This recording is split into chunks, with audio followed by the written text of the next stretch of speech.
इंसान अगर इस बात को मानता है कि इस दुनिया में भगवान होते हैं, तो क्या उसे इस बात पर भी विश्वास कर लेना चाहिए कि इस दुनिया में शैतान भी होते होंगे? आज के इस वीडियो में हम बात करने वाले हैं एक ऐसी सच्ची घटना के बारे में जिसने पूरे अमेरिका को एक समय पर हिला कर रख दिया था, क्योंकि यहाँ पर अमेरिकन कोर्ट को भी इस बात को मानने पर मजबूर होना पड़ा था कि इस दुनिया में शैतान का अस्तित्व सच में होता है और ये कोई छोटी मोटी घटना नहीं है। द कंज्यूरिंग मूवी का पार्ट 3, जिसका नाम था डेविल मेड, इसी सच्ची घटना पर आधारित थी।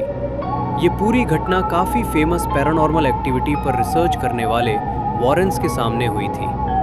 तो इस वीडियो को स्किप मत करना, पूरा देखना।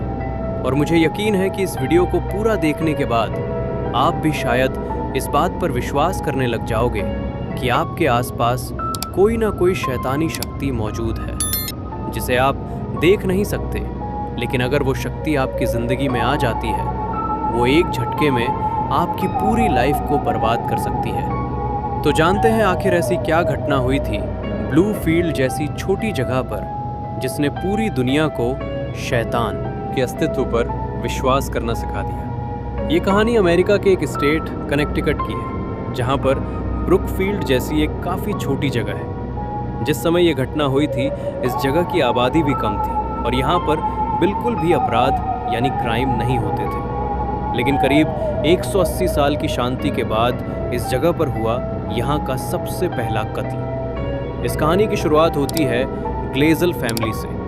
जूडी और उसके पति ने काम के सिलसिले में शहर से बाहर रहने का फैसला किया और उन्होंने ब्रुकफील्ड में एक घर किराए पर ले लिया। वो लोग अपना सारा सामान लेकर नए घर में पहुंच गए। इनकी एक बेटी थी जिसका नाम था डेबी, जिसकी उम्र करीब 17 साल थी, और इनका सबसे छोटा बेटा था डेविड। जब ये लोग नए घर में शिफ्ट हुए, तब शुरुआत में तो सब कुछ सही चल रहा था।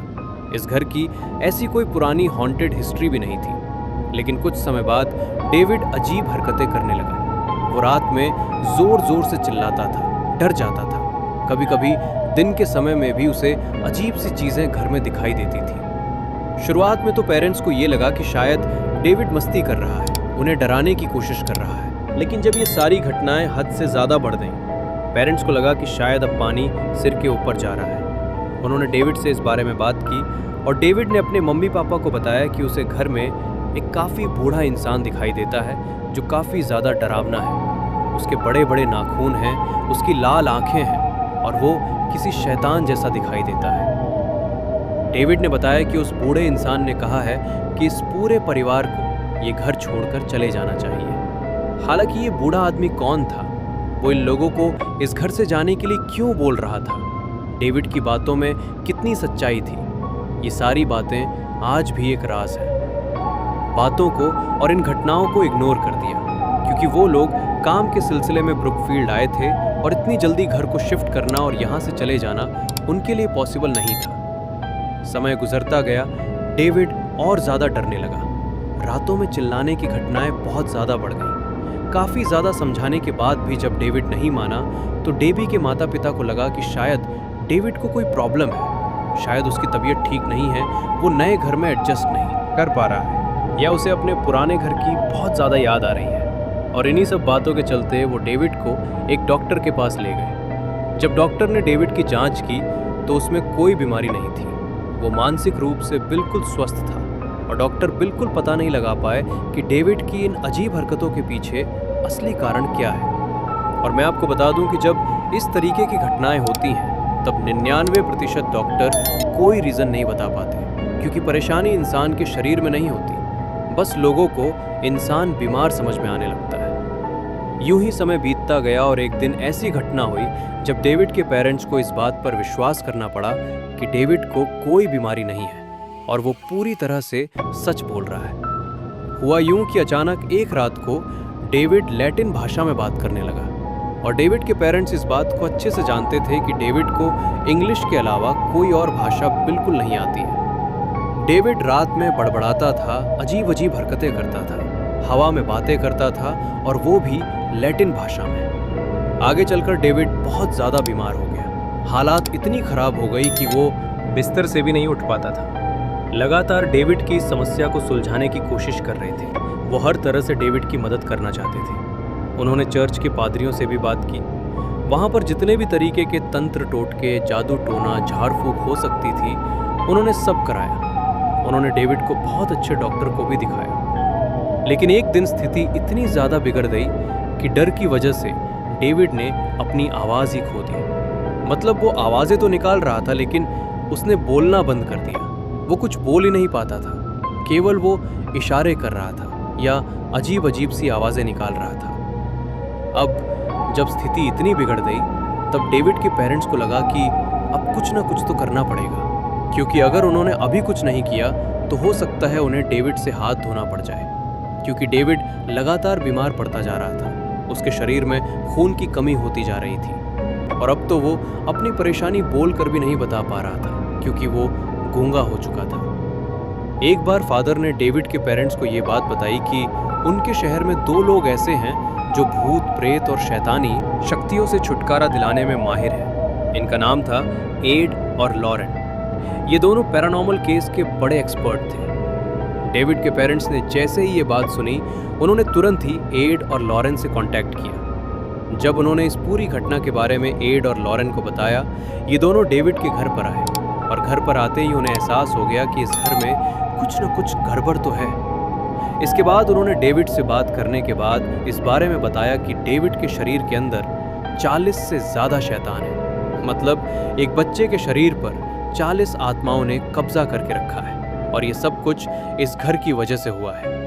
अब ये बात सुनकर डेविड के पेरेंट्स काफ़ी ज़्यादा परेशान हो गए। एड और लॉरेन ने यह भी बताया कि ये जो 40 आत्माएं डेविड के शरीर के अंदर हैं, ये आपस में लड़ाई कर रही हैं और इन आत्माओं की लड़ाई इस बात पर है कि डेविड के शरीर पर किसका कब्जा होगा। और इसी लड़ाई के चलते डेविड की हालत दिन ब दिन खराब होती जा रही है। उन्होंने डेविड के पेरेंट्स को बताया कि डेविड पर उन्हें एक्सॉर्सिज्म करना पड़ेगा। ये एक ऐसी प्रोसेस होती है जो एक्सॉर्सिज्म जैसी ही होती है और इसको करने के बाद डेविड के शरीर से इन आत्माओं को निकाला जा सकता है। डेविड के पेरेंट्स के पास कोई और रास्ता तो था नहीं, तो वो एक्सॉर्सिज्म कराने के लिए तैयार हो गए। ये सिस्टम करीब 3 चरणों में होना था, मतलब 3 स्टेप्स में। इन्हीं सब घटनाओं के दौरान डेविड की जो बहन थी डेबी, जो करीब 17 साल की थी, उसकी दोस्ती अपने पड़ोस में रहने वाले एक लड़के से हो गई जिसका नाम था जॉनसन। वो जॉनसन को अपने घर में होने वाली घटनाओं के बारे में सब बताती थी, क्योंकि वो इन सब से काफ़ी ज़्यादा परेशान थी, बहुत दुखी थी और डरी हुई थी। जॉनसन उसकी सारी बातें सुनता था, समझता था। शायद वो डेबी को बहुत ज़्यादा प्यार भी करता था। हालांकि ये दोनों कम उम्र के ही थे, 17 से 18 साल के करीब दोनों की उम्र रही होगी। तो हम कह सकते हैं कि दोनों निब्बा निब्बी थे। और निब्बा निब्बी का प्यार कितना सच्चा होता है, ये बात तो आप सब अच्छे से जानते होंगे। यहाँ पर डेविड के पेरेंट्स के 2 स्टेप कंप्लीट हो चुके थे। करीब 1 हफ्ते बाद वो दिन आया जब तीसरा स्टेप कंप्लीट किया जाना था। अब डेबी जॉनसन को अपने साथ घर पर ले आई। हालांकि एक्सॉर्सिज्म करते समय फादर ने और एड और लॉरेन ने ये बात साफ कर दी थी कि इस प्रोसेस के दौरान कोई भी बाहर का व्यक्ति घर में नहीं होना चाहिए। लेकिन डेबी ने इस बात को नहीं माना और वो जॉनसन को अपने साथ ले आई। पेरेंट्स ने भी डेबी को काफ़ी समझाया कि वो जॉनसन को वापस घर भेज दे, लेकिन डेबी इस बात के लिए तैयार ही नहीं थी। फादर ने कहा कि प्रोसेस के दौरान जॉनसन रह सकता है, लेकिन उसकी सुरक्षा की जिम्मेदारी जॉनसन की खुद की होगी और इस पूरी प्रोसेस के दौरान घर में हर व्यक्ति को एकदम चुप रहना है, कोई कुछ भी नहीं बोल सकता। ये सारी बातें क्लियर करने के बाद एक्सॉर्सिज्म शुरू किया गया। ये प्रोसेस काफ़ी ज़्यादा डरावनी होती है, हर कोई इसे देख नहीं सकता, झेल नहीं सकता, और यही हुआ जॉनसन के साथ। वो प्रोसेस के दौरान इतना ज़्यादा डर गया कि वो डर के मारे चीख पड़ा और उसने कुछ अजीब सी बात कह दी। उसने चीखते हुए ये कहा कि शैतानी शक्ति को सुनो, इस बच्चे के शरीर को छोड़ दो, चाहे तो मेरा शरीर ले लो। और इसके बाद जॉनसन बेहोश हो गया। जब प्रोसेस कंप्लीट हो गई, उसके अगले दिन से ही डेविड की हालत में सुधार आने लगा। वो फिर से बोलने लगा, उसने डरना बंद कर दिया। लेकिन डेविड की हालत में जैसे जैसे सुधार आ रहा था, वैसे वैसे ही जॉनसन की हालत बिगड़ती जा रही थी। जॉनसन के पेरेंट्स को इस बारे में कुछ पता भी नहीं था कि जॉनसन असल में क्या करके आया है। वो बीमार रहने लगा, डरने लगा। जो सारे काम डेविड करता था वो अब जॉनसन करने लगा था। हालांकि डेबी ने बाद में जाकर जॉनसन के पेरेंट्स को सारी बातें बता दी थी, लेकिन तब तक काफ़ी देर हो चुकी थी। शायद वो शैतानी शक्तियाँ अब तक जॉनसन के शरीर पर कब्जा कर चुकी थी। हालांकि इस बारे में सारी जानकारी लोकल पुलिस को भी दी गई थी। पुलिस को ये भी बताया गया कि जॉनसन की तबीयत खराब हो रही है, हो सकता है इसके पीछे किसी शैतानी शक्ति का हाथ हो। लेकिन जॉनसन के पेरेंट्स भी इस बात को ज़्यादा सीरियसली नहीं ले रहे थे और ना ही पुलिस वाले इस बात को मानने के लिए तैयार थे कि शैतान जैसी कोई चीज़ होती है। 16 फरवरी 1981 को डेबी को नौकरी मिल गई। वो जानवरों के शेल्टर में नौकरी करने लगी और जॉनसन के साथ लगातार कांटेक्ट में थी। एक दिन जॉनसन ने कहा कि मैं भी तुम्हारे साथ तुम्हारे शेल्टर पर चलना चाहता हूँ। डेबी इस बात के लिए मान गई।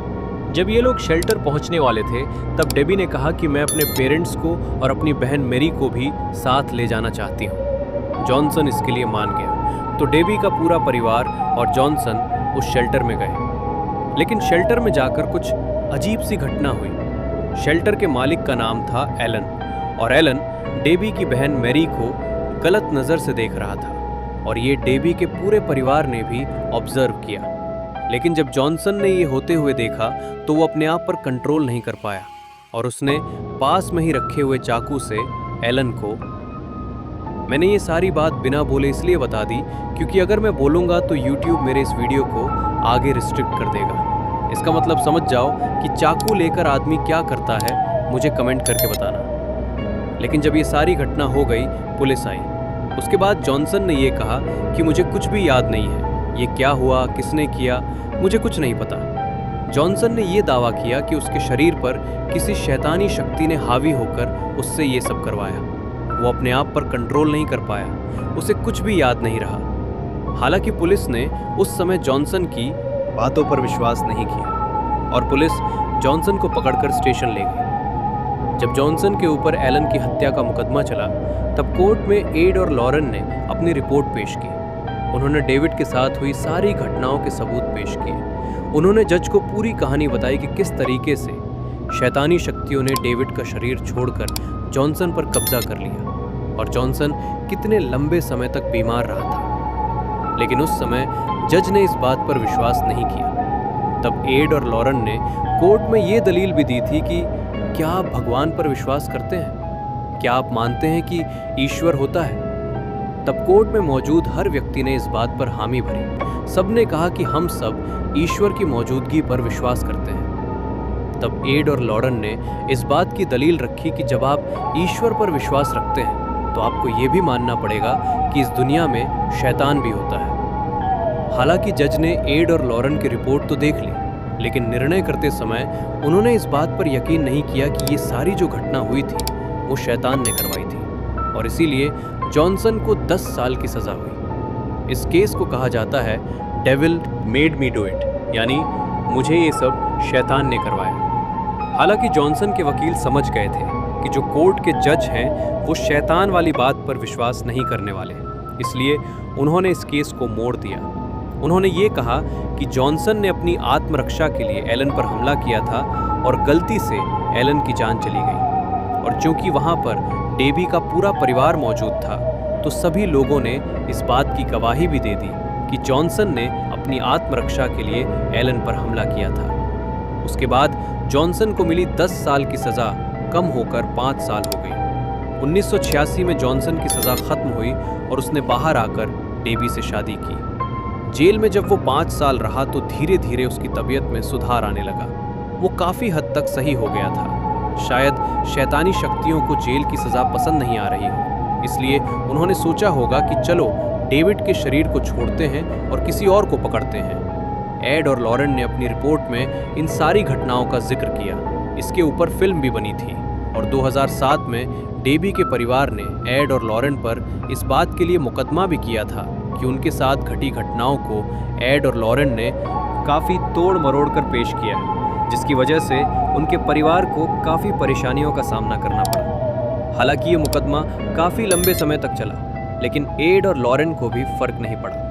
क्योंकि उन्होंने इन कहानियों का इस्तेमाल करके खूब पैसे कमाए। क्योंकि जो प्रोडक्शन हाउस ने एड और लॉरेन से इन कहानियों के बारे में जानकारी ली थी, उन्होंने एड और लॉरेन को काफ़ी ज़्यादा पैसे दिए थे। तो ये थी अमेरिका में घटी एक सच्ची घटना। जब आप इस पर बेस्ड मूवी देखोगे तो आप पाओगे कि काफ़ी सारे फैक्ट्स को बदल दिया गया है। फिल्म को इंटरेस्टिंग बनाने के लिए बहुत सारी चीज़ें अलग से डाली गई हैं जो असल में नहीं हुई थी, लेकिन जो असल में घटना घटी थी वो भी हमें सोचने पर मजबूर करती है कि क्या किसी घर में आत्माएं रहती हैं? आत्माएं किसी इंसान के शरीर पर कब्जा कर सकती हैं? जिस तरीके से आत्माओं ने डेविड को गूंगा बना दिया था और जॉनसन के हाथों से कत्ल करवाकर उसकी ज़िंदगी खराब करने की कोशिश की थी, क्या ये सब वाकई में पॉसिबल है? और ये सवाल वाकई में जायज़ है कि अगर हम ईश्वर पर या ऊपर वाले पर विश्वास करते हैं तो क्या हमें ये मान लेना चाहिए कि अगर ईश्वर है तो शैतान भी है? आपका इस बारे में क्या सोचना है? क्या आप शैतान के अस्तित्व पर वाकई में विश्वास करते हो? आपको क्या लगता है, डेविड और जॉनसन के साथ जो हुआ उसके पीछे शैतान का हाथ था या वजह कुछ और ही थी? डर जो भी हुआ हो, अंत में डेविड और जॉनसन दोनों सही हो गए। उन्होंने अपनी एक खुशहाल जिंदगी जी और ऐसा ही होना चाहिए। आप भी अपनी खुशहाल जिंदगी जियो। बस आज की वीडियो में इतना ही। होप है कि आपको कहानी सुनने में बहुत मज़ा आया होगा। अगर ऐसा लगा हो तो वीडियो को लाइक करना, दोस्तों के साथ शेयर करना, ताकि उन्हें भी ये डरावनी कहानी सुनने को मिले।